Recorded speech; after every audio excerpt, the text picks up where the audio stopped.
MP Lincoln ভাই,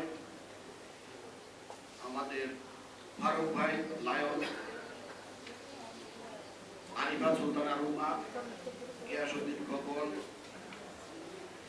রকিবুল ইসলাম রিপন সহ বিভিন্ন ভাই এবং বোনেরা,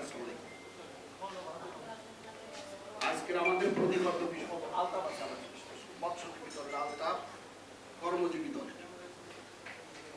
আজকের আমাদের প্রতিপাদ্য বিষয় হচ্ছে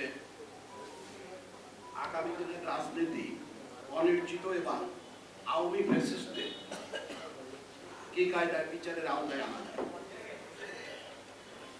আগামী দিনের রাজনীতি অনিশ্চিত হবে না যদি তত্ত্বাবধায়ক সরকার বা অন্তর্বর্তীকালীন সরকার যেটা রয়েছে তাদের উপর যে অর্পিত দায়িত্ব, সেই দায়িত্ব যদি তারা পালন করে। তাদের দায়িত্ব হলো একটি নির্বাচন সমাপ্ত করা, সংস্কার, তারপর নানান রকমের আপনার এইগুলা তাদের দায়িত্ব না। তাদের দায়িত্ব হচ্ছে 3 মাসের মধ্যে একটা ভালো একটা বিতর্ক হয় না এমন একটা নির্বাচন সমাপ্ত করা।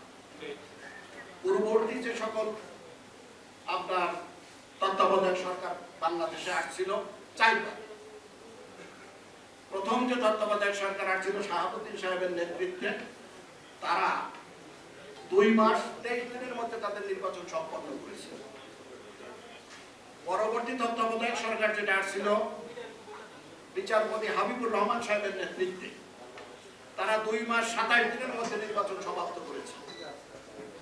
পরবর্তী যে সরকার আসছিল বিচারপতি লতিফুর রহমান সাহেবের নেতৃত্বে, তারা 2 মাস 25 দিনের মধ্যে নির্বাচন সমাপ্ত করেছে, মানে 3 মাস অতিক্রান্ত হয় নাই। কিন্তু ওই যে ফখরুদ্দিন আর মঈনুদ্দিনের যে সরকার, যারা আজকে দেশ থেকে বিতাড়িত, ঘোড়া কম্বল নিয়ে যারা বিতাড়িত হয়েছে, তারা নির্বাচন সমাপ্ত করতে 2 বছর লাগছে। তারা আপনার নানান রকমের কাজ করছে। একটা কাজ যেটা করছে সেটা হলো ভয়ানক কাজ করছে তারা, যেটা তাদের দায়িত্বের মধ্যে না। সেটা হলো আপনার নির্বাচনের যে এরিয়া, এইটাকে বলে নির্বাচনের সংসদীয় আসন। এই আসনগুলোকে তারা পুনর্বিন্যাস করেছে। পুনর্বিন্যাস করতে গিয়ে কি করছে আপনার, এটাকে বলে ইংরেজিতে ডিলিমিটেশন।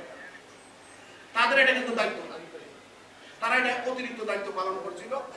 এই আপনার ডিলিমিটেশন করে ভারতীয় গোয়েন্দা সংস্থার গোনাবাছার প্রেক্ষিতে এবং আমাদের আপনার বাংলাদেশের 3-4টা এনজিও গোনাবাছার মাধ্যমে কি কায়দায় বিএনপিকে পরাজিত করা যায়, ওইরকম একটা ফর্মুলা তারা আবিষ্কার করেছিল। এবং এই আবিষ্কার করে বিএনপি 51টা সিট আপনার কমে গিয়েছে।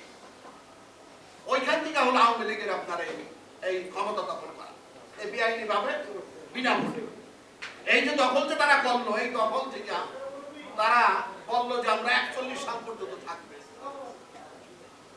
আবার আমাদের মধ্যে কিছু কিছু লোক বলতো যে ভারত আর শেখ হাসিনা থাকতে এদেরকে দখল করা যাবে না। 2-4জন সাংবাদিকরা জ্ঞানীরা পণ্ডিতরাও বলতো। আবার আমাদের মধ্যে যারা আপনার এই আধা বিএনপি যারা, ওই যে আমাদের গিয়াসউদ্দিন খোকন বা রিপোর্টাররা যেটা বলতো যে আমাদের মধ্যে যেগুলা বিএনপি না আওয়ামী লীগ না বিএনপি, এরা আবার কইতো যে না শেখ হাসিনা থাকতে এই কত 41 না 61 যায় আরো কোন নিরাকরণ নাই। কিন্তু ওই যে ফিরোজ শাহীর একটা গান আছে না, হ্যাঁ, আপনার ফিরোজ শাহীর একটা গান আছে না, যে গানটা গাইতে গাইতে তিনি ইন্তেকাল করলেন। 1 মুহূর্তের নাইরে ভরসা, সাঙ্গ হবে ভবের খেলা, ভবের লীলা, 1 সেকেন্ডের নাইরে ভরসা। ওই যে মুরব্বী এরা জানে। আমাদের এখনকার বাচ্চারা তো এই গান গায় না, এখন হলো তাল তাল তাল, হরে রাম হরে কৃষ্ণ, এই গান। কিন্তু আগেকারের আমাদের সেইগুলা তো বুঝে গেছি আমরা, এনার মনে আছে যে 1 মুহূর্তের নাইরে ভরসা, ফিরোজ শাহীর গান। ওই গান গাইতে গাইতে ফিরোজ শাহী ইন্তেকাল করেছে। তো কোথায় গেল 41 বছর, কোথায় গেল 51 বছর, কোথায় গেল দাম্ভিকতায়, কোথায় গেল ভারতের মতিলাল বিহারী ইত্যাদি নানান রকমের ব্যাপার। কাজেই আপনাদেরকে যে দায়িত্ব দেওয়া হয়েছে সেই দায়িত্ব আপনারা পালন করেন, তাহলে আপনাদের নাম থাকবে। এর বাইরে আমাদের একটা বিএনপির প্রতিনিধি দল গিয়েছিল পরশুদিন এই তত্ত্বাবধায়ক সরকারের সেখানে প্রধান ছিলেন, আরো 3 জন অ্যাডভাইজার ছিলেন। তাদের সাথে কথাবার্তা হয়েছে এবং বলছে যে ডিসেম্বরের মধ্যে নির্বাচন করা যায় কিনা। আমার এতে বিশ্বাস হয় না ডিসেম্বরের মধ্যে তারা নির্বাচন, আমি এতে আস্থা পাই না। কারণ ওই তত্ত্বাবধায়ক সরকারের যিনি প্রধান আছেন সাহেবের যিনি প্রেস সেক্রেটারি শফিকুল ইসলাম, পাশাপাশি আর একটা প্রেস ব্রিফিংয়ে বলছে যে সকল দল যদি মতামত, সকল দল যদি ঐক্যবদ্ধ হয় তাহলে আপনার ডিসেম্বরের মধ্যে নির্বাচন হওয়া সম্ভব। এর মধ্যে তারা গোটা 10-12 পার্টি বানাবে, পার্টি হবে এই মাসের মধ্যে 3-4টা পার্টি হবে, আরো কিছু খুচরা পার্টি আছে, এদের টাকা পয়সা লেনদেন করা হবে ভারত থেকে বা নানান রকমের সংস্থা থেকে। তারা আপনার একমত হতে পারে, তারা একমত, কারণ আওয়ামী লীগের যে টাকা, চুরিচামারির যে টাকা, ওই টাকাও আপনার এখানে ব্যবহৃত হবে। ওরা তো কলকাতায় আছে, ওইগুলা দেখলাম কলকাতায় বসে নানান রকমের বন্দি বিক্রি করতেছে আপনার ওখানে, আসাদুজ্জামান কামাল, তারপর আপনার জামাল, তারপরে আপনার ইয়া ওরে বলি ওই যে আপনার এটা কি বলে মুখ ওই কি নিখিল। আমি আগে মনে করতে পারবো দেখি মাইনুল ইসলাম খান নিখিল, আমি আগে মনে করতে ভালো হিন্দু মুসলমান এমপি হয়েছিল। তারপর হচ্ছে আপনার পরশ ফরজির সাথে নানান রকমের লোকজন কলিকাতা পার্ক হোটেলে মাঝে মধ্যে বৈঠক টৈঠক করতেছে। ওই যে আপনার 1975 সনের পরে তাদের স্মৃতিকে যখন পালাইয়া ভারতে গেছিল, এই আপনার 14ই আগস্টের পরে তাদের স্মৃতিকে যখন পালাইয়া ভারত গেছিল, তখন সে সদারোয়ার আপনার বর্ডার ক্রস করে বাংলাদেশে ঢোকার জন্য আক্রমণ করছিল। আপনারা এরা এই যে কামাল জামাল জুমাল যারা আছে, ওরা এখন ওই রকম একটা কাজ করবে ভারতে বসে, পার্ক হোটেলে বসে ইন্ডিয়ায় বসে ওই আপনার এই সে বসে আপনার ত্রিপুরায় বসে ওরকম একটা কাম করবে, তারা কি কায়দায় এই বাংলাদেশের মধ্যে অরাজকতা সৃষ্টি করা যায়, এইটা তারা করবে। এখন সেখান থেকে আমাদেরকে সতর্ক থাকতে হবে।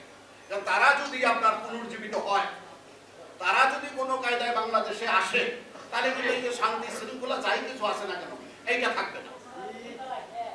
কারণ আপনি আম গাছের কাছে তো জাম আশা করতে পারবেন, আপনি কিনবেন আম, এখানে তো জামের স্বাদ পাইবেন না। খাইবেন আপনার কিনবেন সবরি কলা, সেখানে তো আপনার সাগর কলার স্বাদ পাইবেন না। কিনবেন আপনার বিচা কালা, সেখানে তো সবরি কলার স্বাদ আপনি পাইবেন না। আওয়ামী লীগ হচ্ছে সৃষ্টির কাল থেকে আপনার এই অরাজকতা করার, এই শেখ মুজিবুর রহমান তাদের প্রতিষ্ঠাকালীন যে আপনার নেতা শেখ মুজিবুর রহমান, উনি আপনার এই মুসলিম লীগের সভায় আপনি লাঠি পেটা করে ভাঙিয়ে দিচ্ছে, এরকম রেকর্ড আছে। মৌলানা ভাসানী তার গুরু, তার সভা ভাঙিয়ে দিয়েছে লাঠি দিয়ে পিটে গিয়া, এরকম রেজাল্ট আসছে। এখন এই যে আপনার আমাদের নিপুণ একটা কথা বলছে যে মাটি মুটি হয় কিনা, শেখ হাসিনা ওয়াজেদের। আমি একটা কথা বলতাম মাঝে মধ্যে যে শহীদ রাষ্ট্রপতি জিয়াউর রহমানের হচ্ছে আউলিয়া, তার কবর নিয়ে যেভাবে আপনারা সিনেমিনি খেলতেছেন, আপনাদের দশা কি হয় সেটা বোঝা যায়। জিয়াউর রহমানের কবর 25 সালের মধ্যে তারা উচ্ছেদ করে দেবে, বলে যে সময় পাবে জিয়াউর রহমানের লাশ ওখানে নাই। আবার কেউ বলে যে ওইখানে ওইখানে মাটি দেওয়ার নিয়ম নাই, আর ওইখানে আপনার সেন্ট্রো একলা সেক্টর কমান্ডার, আরো তো সেক্টর কমান্ডার আছে, নানান রকমের অজুহাত দেখাইয়া ওই আপনার। কারণ জিয়াউর রহমানের মাজারে আপনার 2-4 লক্ষ লোক হয়, এইটা ওনার সহ্য হয় না। কারণ ওনার বাবার মাজারে যায় 15 ফিট, কারণ ওনার বাবার জানাজার সময় লোক হয়েছিল, কেউ বলে 17 জন, কেউ বলে 15 জন, কেউ বলে 16 জন, গড়ে হলো 16 জন। হ্যাঁ, গড়ে 16 জন, 15, 16 আর 17, গড়ে হলো 16 জন। জিয়াউর রহমানের জানাজার সময় লোক হয়েছে 30 লক্ষ। ভালো কাম যারা করবে, ভালো কথা যারা বলবে, তাদের তো ভালো রেজাল্ট আল্লাহর কাছ থেকে আসবে। আজকে আপনারা দেখবেন ফেসবুক, ওই যে আপনার 2 নেত্রী যখন জেলে ছিল, দেশনেত্রী বেগম খালেদা জিয়া এবং হাসিনা যখন জেলে ছিল, তখন কিন্তু ওই জেলের তত্ত্বাবধায়ক ছিল মেজর হায়দার নামে একজন লোক, মেজর। উনি আজকে দেখবেন ফেসবুকে একটা লেখা ছাড়ছে না, বেগম জিয়া কি করতেন জেলখানায় বসে এবং শেখ হাসিনা কি করতেন জেলখানায় বসে। বেগম জিয়ার কথাবার্তা, বেগম জিয়ার আদব কায়দা, শেখ হাসিনার আদব কায়দা, শেখ হাসিনার আপনার নানান রকমের ওইটা উনি আজকে বাজারে দেখবেন, আমি এটা দিয়ে দিচ্ছি, শেয়ার দিয়ে দিচ্ছি। যেদিন দেশনেত্রী বেগম খালেদা জিয়ার মা মারা যায়, ওনাকে যেদিন ক্যান্টনমেন্টের মঈন রোডের বাসভবনে আনছে, আমি সেদিন ওখানে ছিলাম। আমি আপনার 10:30টায় গেছিলাম, 11:30টায় বেরিয়েছিলাম, এবং ভিতরে একটা জানাজা হয়েছিল তারেক রহমানের উপস্থিতি, ওনার ওই না ওই জানাজায় আমি অংশগ্রহণ করছিলাম। আমার তারেক রহমানের পাশে ছিল বেচারা কয়েকদিন আগে মারা গেছে, আপনার আব্দুল মমিন তালুকদার খোকা, বগুড়ার এমপি। উনি এই 10-12 মাসখানি আগে বোধহয় মারা গেছে। আব্দুল মমিন তালুকদার খোকা, তারেক রহমানের পাশে ওই আব্দুল মমিন তালুকদার খোকা ছিল, তারপরে ছিলাম আমি। আর তার বাম পাশে ছিল অ্যাডভোকেট হাবিব নামে একটা লোক, বাড়ি হলো টাঙ্গাইল। সে আবার এই গত নির্বাচনে আমাদের সাথে বিদ্যা কইরা ওই স্বতন্ত্র ইলেকশন করছে। মানুষের লোকলারও সাথে সবসময় ঠিক থাকে না। হ্যাঁ, ওই দিন কিন্তু খুব ভালো ভূমিকা ছিল। এবং জানাজা করাইছিলেন শাহ মোহাম্মদ রেসারুল হক, তখনকার আপনার দিনে জাতীয়তাবাদী ওলামা দলের সেক্রেটারি। প্রথম আনলোক করে আরাফাত রহমান সে ঘণ্টাখানি ছিল। পরে তারেক রহমান সাহেব জানা হলো, ঘণ্টাখানি ছিল, আমরা জানাজা করলাম। উনি যাওয়ার পরে দেশনেত্রী বেগম খালেদা জিয়া আসছিলেন এবং 4 ঘন্টা ছিল। দেশনেত্রী বেগম খালেদা জিয়ার জন্য পাক করা হয়েছিল, কিন্তু তাকে খেতে দেওয়া হয়নি। ওইটাই হায়দার সাহেব আজকে বলছে যে দেশনেত্রী বেগম খালেদা জিয়ার জন্য পাক করা হয়েছিল, কিন্তু সরকারি অর্ডারে বা তাকে তাড়াতাড়ি নিতে হবে এই কারণে তাকে খেতে দেওয়া হয়নি।